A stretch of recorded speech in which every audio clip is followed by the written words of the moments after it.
What type of dentist are you? Hey, I think we're about to find out. I'm Dr. Richard Amato, co-founder of the Amato Center for Dental Practice Success and your host on the Dental Practice Fixers podcast. It's so great to be here with you today once again. Thanks so much for listening. And we're going to find out what kind of dentist you are. You know, dentists fall into many different types. Some dentists are natural born leaders. Some, maybe I'm this way, hate confrontation. We're non-confrontational. We're people pleasers. That's very typical amongst dentists. Some are huge perfectionists and on and on and on. So what kind of dentist are you? I think it will be extremely valuable to find out. And at the Dental Practice Fixers, we have a way for you to do it. We just developed a quiz called What Type of Dentist Are You? And of course, it's no charge. You can take the quiz by just going to madow.com/quiz.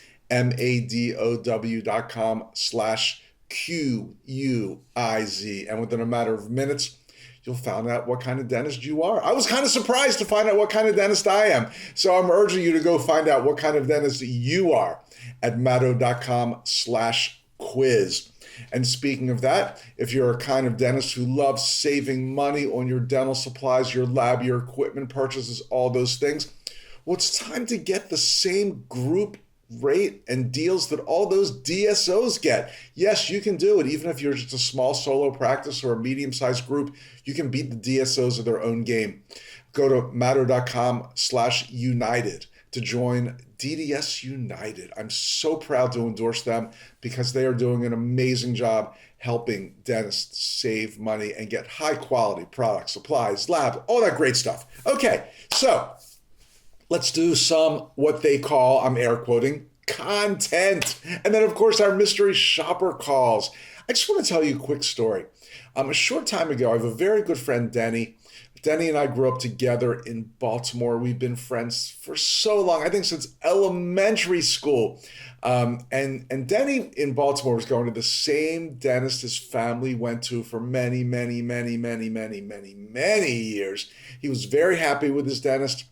I don't think it was the most up-to-date or modern practice ever, but he liked him, seemed to be in good dental health, so I wasn't going to argue or tell him to go somewhere else. So that was fine. A short time ago, my friend Denny moved to Florida and asked me if I could recommend a dentist for him. And I just happen to know a great dentist in the community where he was moving, just a superb practice. High-end customer experience, patient experience, whatever you want to call it. Incredible clinical training, great doctors, just a really cool practice. So I recommended that my friend Denny go to this practice, and he did. And he had his appointment, and he called me that night, and he said, "Rich, I'm so glad you recommended that dentist. They were amazing." And he said, but a couple things I wasn't sure what was going on. He said, first of all, they took my blood pressure. My old dentist never took my blood pressure. Why does a dentist have to take blood pressure? And he said, and secondly, right before the hygienist cleaned my teeth, she was like grabbing my tongue and yanking it everywhere and then poking on my neck. What did that have to do with cleaning my teeth? I've never had that done before. I'm not sure what exactly was going on. So I thought, okay, first of all, great dental office. They do blood pressure screenings and they do oral cancer screenings. That's awesome. Then I thought, you know what?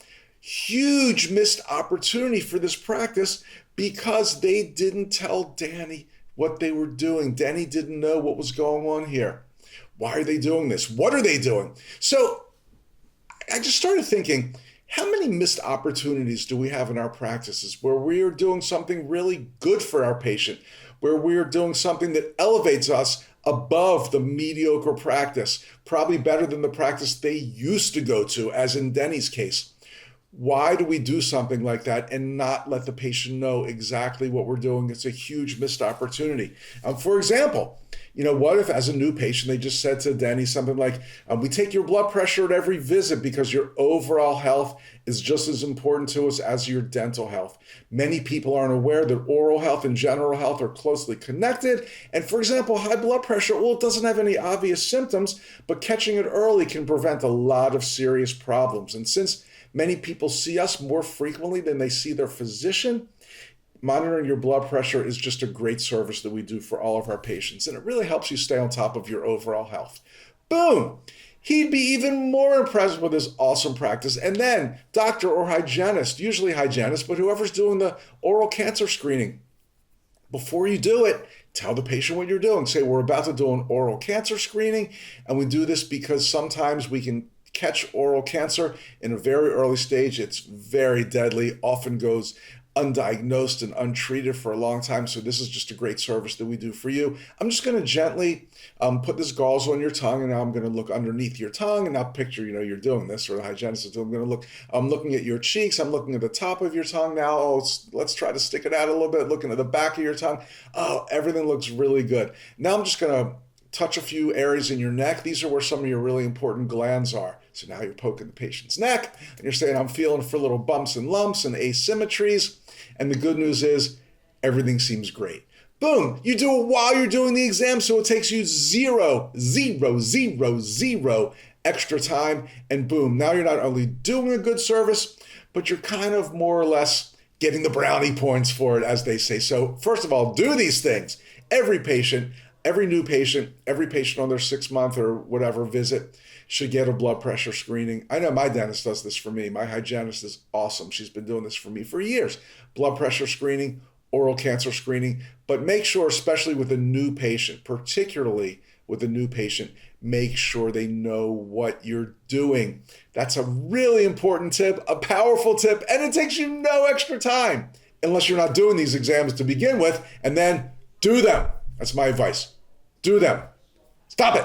Okay, well, we've got some mystery shopper calls today. But just like I reminded you earlier that it's great to save money and lower your overhead, you can do the same with your credit card processing like we do at the Matto Center, because we use stacks and we do not pay that overage percentage, just a low flat monthly fee. You should be doing it too in your practice, just like the thousands of practices we've recommended it to. So just go to matto.com/save, madow.com/save to learn more about how you can save every month on your credit card processing. Okay, let's do some calls.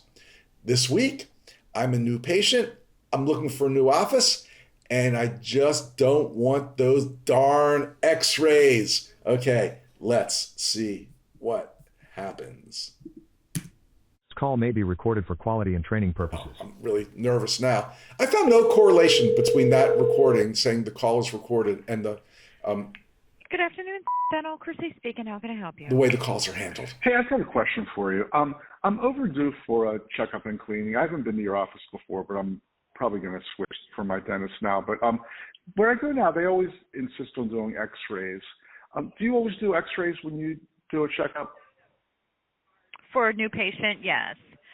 So typically how x-rays work is once you're established as a patient, then once a year we would take what's called a bite wing x-rays, which is 2 on each side, and every 3 to 4 years is the panoramic x-ray, which is okay. equivalent to a full mouth set of x-rays. Why do you have to do Or 3 that? to 5 I'm years, just, I'm sorry. Just concerned about the health effects For your of dental x-rays health, and I mean, stuff. because the x-rays, because they're digital, are very, I mean, you probably get more radiation from the sun than you do from the x-rays, because they're so minute as far as radiation with the digital x-rays. But it's the only way to make sure that we can prevent anything happening. So it's going to show us the bite wing x-rays. It's going to show us any type of caries, which would be any type of formation of a decay or anything between the teeth, the actual contacts between the teeth. So if we take them once a year, we can make sure we can catch things in a preventative way of them getting any worse. And if you happen to have an issue or a toothache or a problem, then of course we have to take an x-ray of that area that you're having the issue in to see what's going on.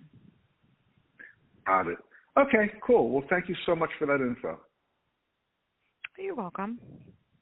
Okay, bye now. Any other questions?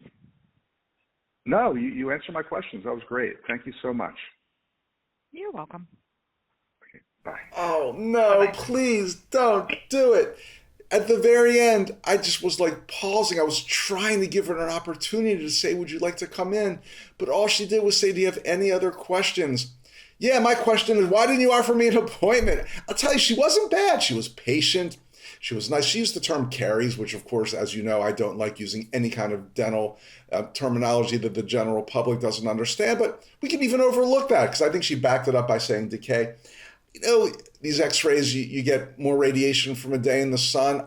That's a nice explanation. Anybody can understand that. I'm out in the sun all the time, so this is really no big deal. Just a few hours in the sun, no big deal. I think she could have been a little more clear that they were willing to see me as a patient and they would discuss it when I came in. Maybe they weren't. I don't know. If they weren't, that was probably a mistake. We'll talk about that later. But of course, as you know, the biggest mistake was, I'm telling you, man, I was stalling, I was pausing, I was trying to open that door for her to offer me an appointment, but all she did was say, do you have any other questions? Oh, man, so close, but no cigar. I don't even want a cigar, but it was close. Okay, let's do another one. Family Dental. Hey, I've got a question for you. My last dentist that I went to, when I got like a checkup and cleaning, they always seem to want to take x-rays like once a year. But are they necessary? Like if I come to you for a checkup and cleaning, do you have to take x-rays? Yes, so we do. It's the way of diagnosing Mm-hmm. and finding cavities and everything like that. So we do take them once a year as well. Yeah, I mean, nothing really hurts or anything.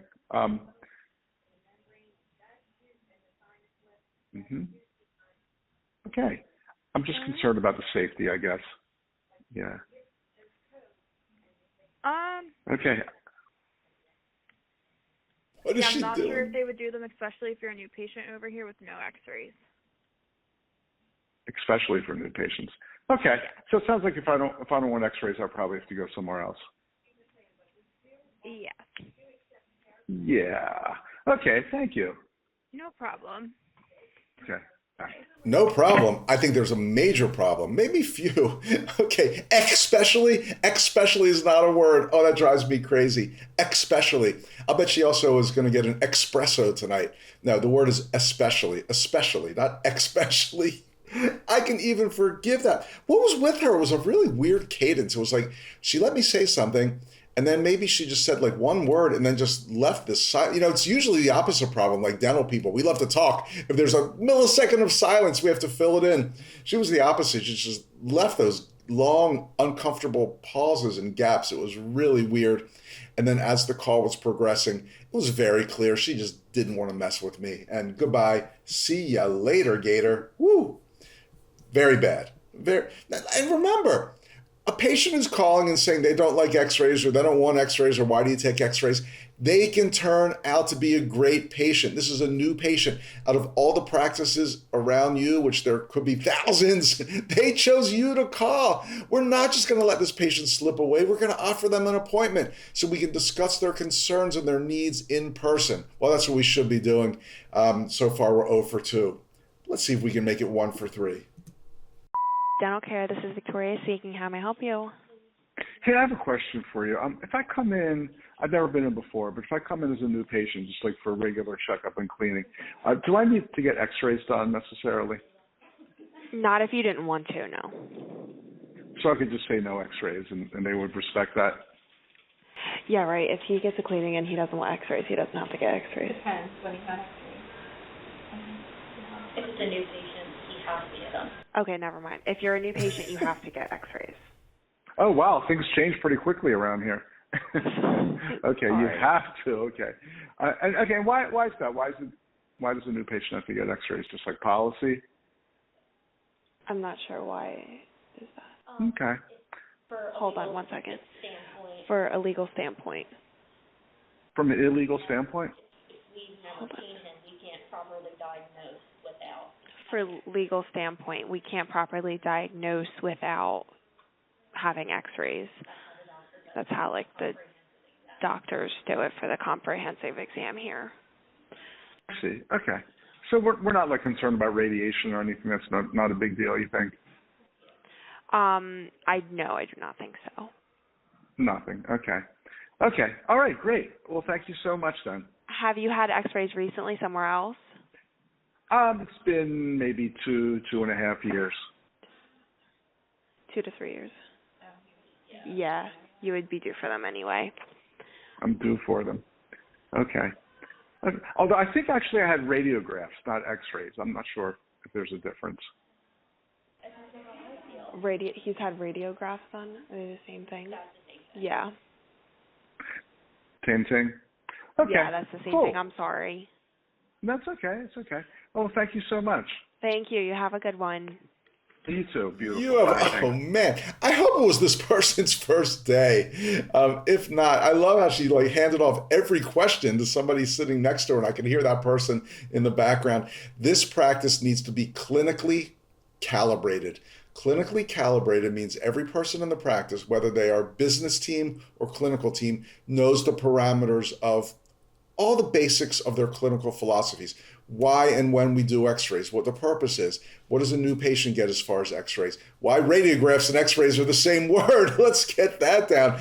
Why we do a crown sometimes and a two-surface composite other times, why sometimes we do scaling and root plating and other times we do a prophy, why do we do some endo in the office and refer other endos. This is clinical calibration. Obviously, this practice badly needs it. But at this point, she should have just handed the phone over to that other person. She was kind of saying everything in the background anyway. It just took twice as much time. It was very annoying.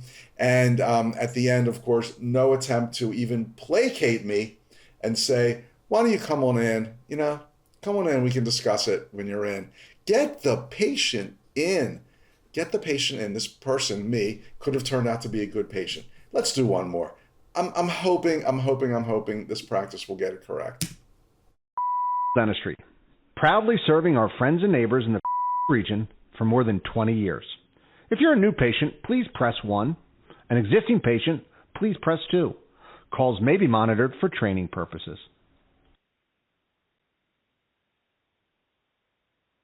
Bad start. These kind of calls never seem to go well when they've got all that voice. To reach our office in again, please press 1. Here we go. For County, please press 2. For please press 3. And please press 4. Wow, did I call England? To reach our office, the UK. please press 5. Or our office, please press 6.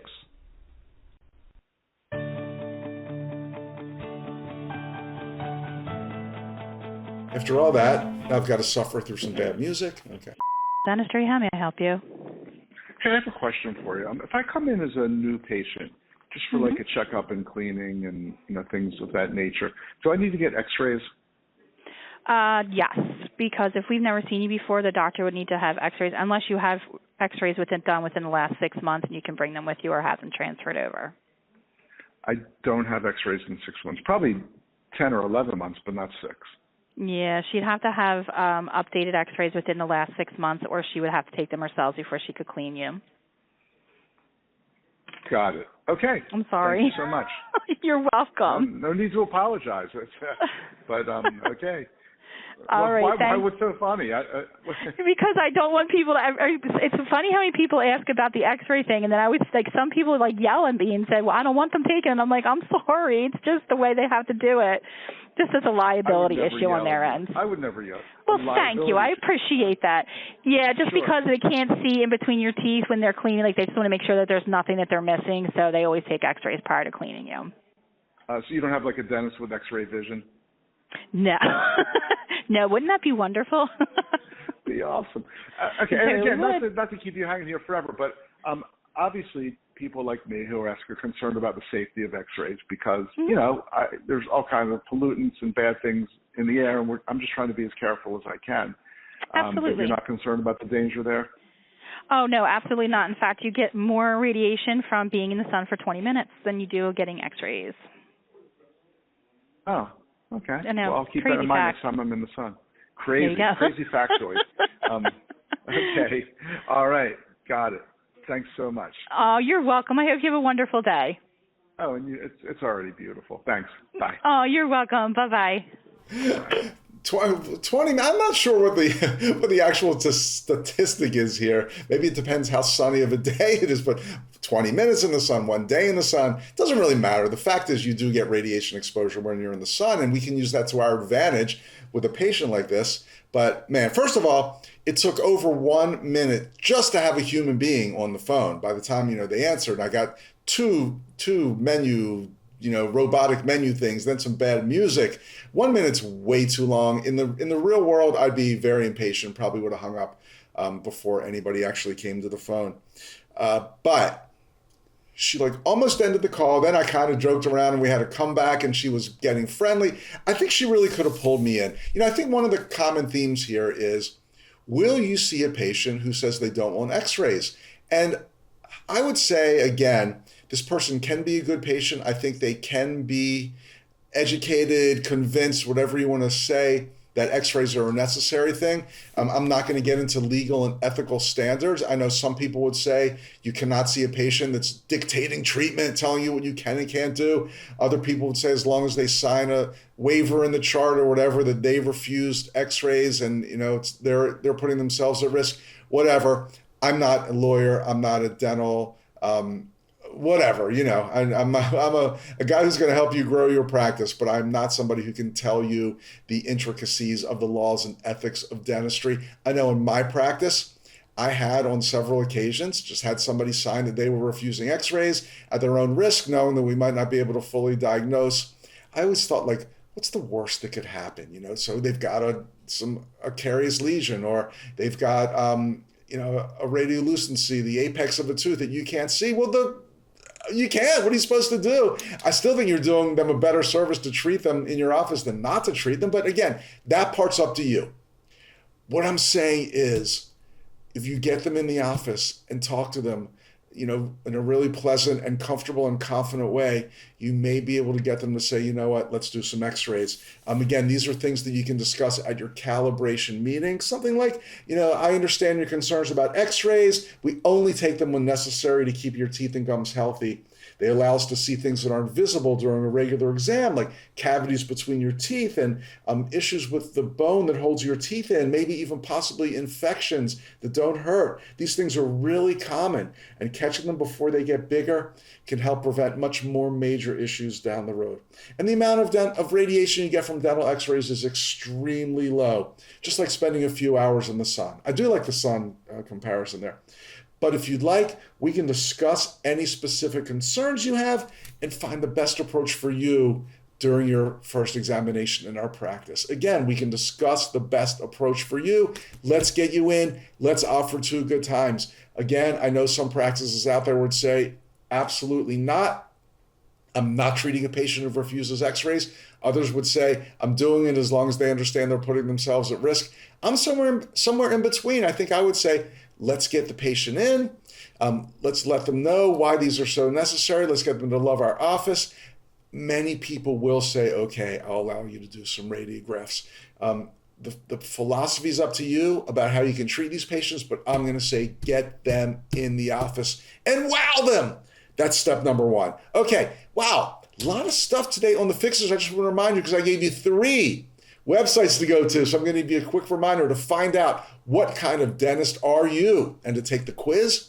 It's easy enough. Go to matto.com/quiz. Are you a people pleaser, non-confrontational, a perfectionist, a tech guru? All these good things, you'll find out what you are when you take this quiz. You want to join our group buying organization, DDS United, and save money on every supply, lab, equipment, all those great things. Go to matto.com/united. And if you're a regular listener to the podcast, you certainly know that you don't have to be paying that nasty overage percentage on your credit cards. Just go to matto.com/save and do like we do. Use Stacks for your credit card processing and get a low monthly fee. All right, that's going to do it for today.